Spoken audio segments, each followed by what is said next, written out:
આજે મિત્રો આપણે કૃષ્ણ અને સુદામાની મિત્રતા વિશે વિડીયોમાં વર્ણન કરીશું, તો ધ્યાનથી સાંભળજો મિત્રો અને વિડીયોના અંત સુધી બન્યા રહેજો। તો મિત્રો, કૃષ્ણ અને સુદામાની મિત્રતા ખૂબ જ પવિત્ર અને નિસ્વાર્થ હતી। તેઓ બાળપણમાં સંદીપની મુનિના આશ્રમમાં સાથે ભણતા હતા। બંને મિત્રો એકબીજાને ખૂબ પ્રેમ કરતા હતા। આશ્રમમાં તેઓ સાથે ભણતા અને રમતા રમતા ગુરુ સેવામાં જોડાતા। એક દિવસ તેઓ જંગલમાં લાકડા લેવા ગયા હતા। ત્યાં અચાનક ભારે વરસાદ પડ્યો। બંને મિત્રો ઝાડ નીચે ઊભા રહી એકબીજાનો સહારો બન્યા। આ ઘટનાથી તેમની મિત્રતા વધુ મજબૂત બની। સમય પસાર થયો અને બંને પોતાના જીવનમાં આગળ વધ્યા। કૃષ્ણ અને દ્વારકાના રાજા બન્યા। સુદામા એક ગરીબ બ્રાહ્મણ તરીકે જીવન જીવતા હતા। સુદામાના ઘરે ઘણી ગરીબી હતી।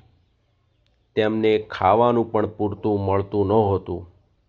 તેમ છતાં તેઓ સંતુષ્ટ અને ધાર્મિક હતા। એક દિવસ સુદામાની પત્નીએ તેમને કૃષ્ણને મળવાનું કહ્યું। શરૂઆતમાં સુદામા સંકોચ અનુભવે છે। તેઓ મિત્રતામાં સ્વાર્થ રાખવા માગતા નહોતા। પત્નીના આગ્રહથી તેઓ દ્વારકા જવા તૈયાર થયા। સુદામા પાસે આપવા માટે કંઈ નહોતું।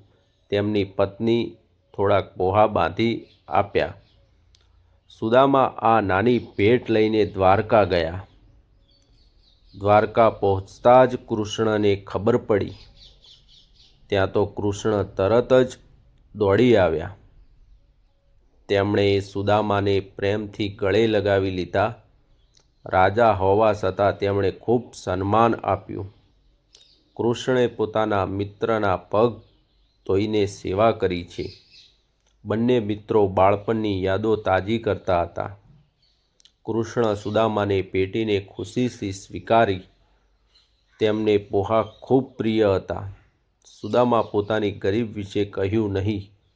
કૃષ્ણએ તેમના મનની વાત સમજી લીધી। સુદામા પછી પોતાના ઘરે પાછા ફર્યા। ઘરે પહોંચીને તેઓ આશ્ચર્યચકિત થઈ ગયા। તેમને ઝૂંપડું મહેલમાં બદલાઈ ગયું હતું। તેમની ગરીબી દૂર થઈ ગઈ હતી। તેઓ હવે સુખી જીવન જીવવા લાગ્યા। આ કથા સાચી મિત્રતાનો સુંદર પાઠ શીખવે છે મિત્રો। મિત્રતા હંમેશા નિસ્વાર્થની હોવી જોઈએ। સાચો મિત્ર સુખ અને દુઃખમાં સાથ આપે છે। ધન અને સ્થાન મિત્રતામાં મહત્ત્વની નથી મિત્રો। કૃષ્ણ અને સુદામાની મિત્રતા આજે પણ પ્રેરણા આપે છે આપણને। તો આ હતી મિત્રો કૃષ્ણ સુદામાની મિત્રતા।